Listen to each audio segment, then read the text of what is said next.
ہمیں نہیں معلوم کہ اگلے سال ہماری زندگی میں یہ دن آتے بھی ہیں یا نہیں، ہم اس سے پہلے ہی نہ دنیا سے چلے جائیں. اس لیے بہت ضروری ہے کہ ان 10 دنوں کی پلاننگ کریں کہ ہم نے کیا کیا کرنا ہے.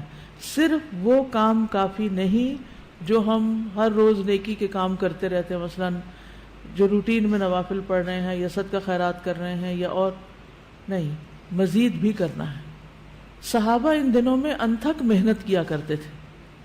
سعید بن جبیر ذو الحجہ کے 10 دن داخل ہونے کے بعد عبادت میں بہت زیادہ کوشش کرتے تھے، حتیٰ کہ وہ اتنی محنت کرتے کہ لگتا کہ وہ اس کی قدرت نہیں رکھتے، یعنی اپنے آپ کو اتنا تھکا دیتے کہ لگتا کہ بس اب اس سے زیادہ کچھ کر نہیں سکتے، آخری درجے تک. اب نیک اعمال میں سے افضل عمل جو ان دنوں کے لیے پسندیدہ ہے وہ اللہ کا ذکر ہے. نبی صلی اللہ علیہ وسلم نے فرمایا کوئی دن اللہ کے ہاں ان 10 دنوں سے زیادہ عظمت والا نہیں ہے، اور نہ ہی کسی دن کا عمل اللہ تعالیٰ کو ان 10 دنوں کے عمل سے محبوب ہے. یعنی نہ دن ان دنوں سے افضل ہے اور کوئی اور عمل اس سے افضل نہیں. بس تم ان 10 دنوں میں کثرت سے لا الہ الا اللہ، اللہ اکبر اور الحمدللہ پڑھو، یعنی تحلیل، تکبیر اور تحمید. اب اس کے لیے یہ جو کلمہ نا سبحان اللہ والحمدللہ ولا الہ الا اللہ واللہ اکبر، یہ ان تینوں کلمات کا مجموعہ ہے اور اس میں سبحان اللہ کا اضافہ بھی ہے. اسی طرح اللہ اکبر لا الہ الا اللہ واللہ اکبر وللہ الحمد. ٹھیک ہے، اس میں بھی تینوں چیزیں آ جاتی، الحمد بھی آ جاتی ہے، اللہ کی حمد بھی آ جاتی ہے، اور لا الہ الا اللہ اور اللہ اکبر بھی آ جاتا ہے. صحابہ کرام جو تھے ان میں سے ابن عمر اور ابو ہریرہ رضی اللہ عنہما ان 10 دنوں میں بازار کی طرف نکل جاتے اور دونوں تکبیرات پڑھتے، یعنی مل کے بھی پڑھتے. لوگ ان کی تکبیر سن کر تکبیر کہتے، یعنی یہ پڑھتے تو جو سنتا تو وہ بھی کہنا شروع کر دیتا.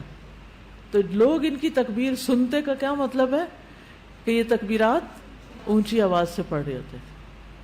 آپ دیکھیں گھروں میں اکثر لوگ گنگناتے رہتے ہیں یا کچھ، تو گھروں میں بھی تکبیرات اونچی آواز سے پڑھیے، چلتے پھرتے اونچی آواز سے پڑھیے تاکہ دوسروں کو یاد آ جائے. اونچی آواز سے پڑھنے کا مقصد اصل میں کیا ہے؟ یاد دہانی، کہ دوسرے لوگ بھی پڑھنا شروع کر دیں. پھر اسی طرح محمد بن علی جو تھے، ان صحیح بخاری میں آتا ہے کہ وہ نفل نمازوں کے بعد بھی تکبیر کہتے تھے. یعنی نفل نماز پڑھ کے، جیسے تہجد کے پڑھے یا چاشت اشراق کے پڑھے یا پھر اس کے علاوہ، تو وہ نفل پڑھ کے بھی تکبیر پڑھتے تھے. اسی طرح عورتیں بھی تکبیرات پڑھتی تھی. ابن عمر منا کے ان دنوں میں نمازوں کے بعد بستر پر، راستے میں اور دن کے تمام ہی حصوں میں تکبیر کہتے، یعنی وہ ہر موقع پہ کہتے. انہوں نے صرف نفل کے لیے خاص نہیں کیا تھا، یہ صرف بازار کے لیے ہی نہیں بلکہ بستر پہ بھی کہتے اور راستے میں بھی اور خیمے میں بھی اور ہر جگہ. اور ان میں سے کوئی بھی آپ الفاظ پڑھ سکتے ہیں، اللہ اکبر لا الہ الا اللہ واللہ اکبر وللہ الحمد، اور اللہ اکبر وللہ الحمد، اللہ اکبر. اسی طرح اللہ اکبر کبیرہ، اللہ اکبر و اجل، اللہ اکبر وللہ الحمد. پھر اللہ اکبر کبیرہ، تو اللہ اکبر کبیرہ والحمد للہ کثیرہ وسبحان اللہ بکرۃ واصیلا بھی آپ پڑھ سکتے ہیں. ٹھیک ہے، آخر میں اللہم اغفر لی بھی کہہ سکتے ہیں. دوسرا اہم کام جو ان دنوں میں کرنے کا ہے وہ 9 ذی الحجہ کا روزہ ہے. اس روزے کی خاص فضیلت ہے جس سے انسان کے گناہ معاف ہوتے ہیں، اور یہ دن 1 سال گزرے ہوئے اور 1 سال آنے والے گناہوں کا کفارہ بنتا ہے. لیکن اس کے علاوہ بھی آپ باقی دنوں میں روزے رکھ سکتے ہیں. خاص طور پر جن کے رمضان کے روزے رہتے ہوں وہ ان دنوں میں قضا کر لیں. جو شوال میں نہیں کر سکے، ذوالقعدہ میں نہیں کر سکے، اب ذوالحجہ میں کر لیں.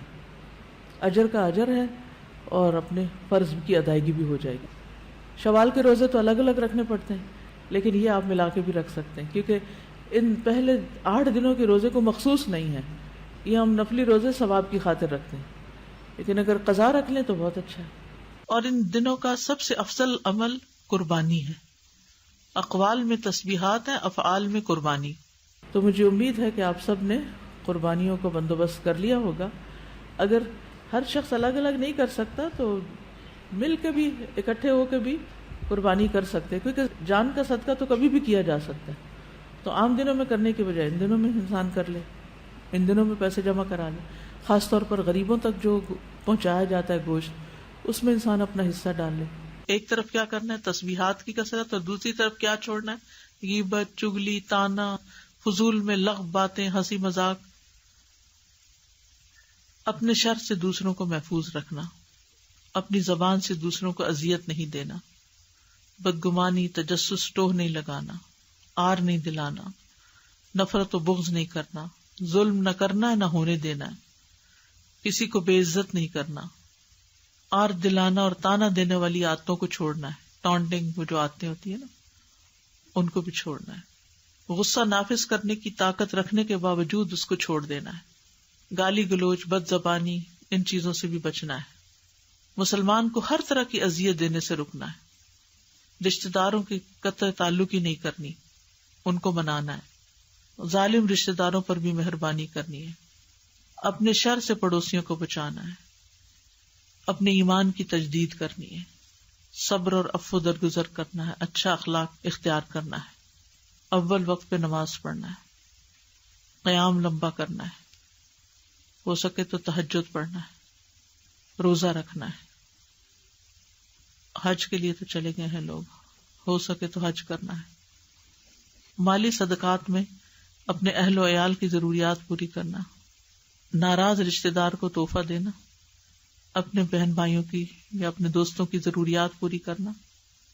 پانی پلانا. ایسا صدقہ جو خود کو محتاج نہ کرے کسی کا. ناراض لوگوں کو آپس میں صلح کرانا. کسی کو خوش کرنا، کسی کو پریشانی دور کرنا. پھر اپنے نفس اور خواہش سے جہاد کرنا. لوگوں کو اپنی برائی سے محفوظ رکھنا. اور صدقے خیرات میں کھانے پینے اور دیگر چیزوں کے علاوہ اچھی کتابیں، اچھے پیمفلیٹس اور خصوصاً اس ٹاپک کی اویئرنیس لوگوں میں کریٹ کرنا ہے. قرآن کی تلاوت میں عام روٹین سے زیادہ پڑھنا، اس کو انکریز کرنا ہے. اللہ سبحانہ و تعالی ہمیں عمل کی توفیق عطا فرمائے.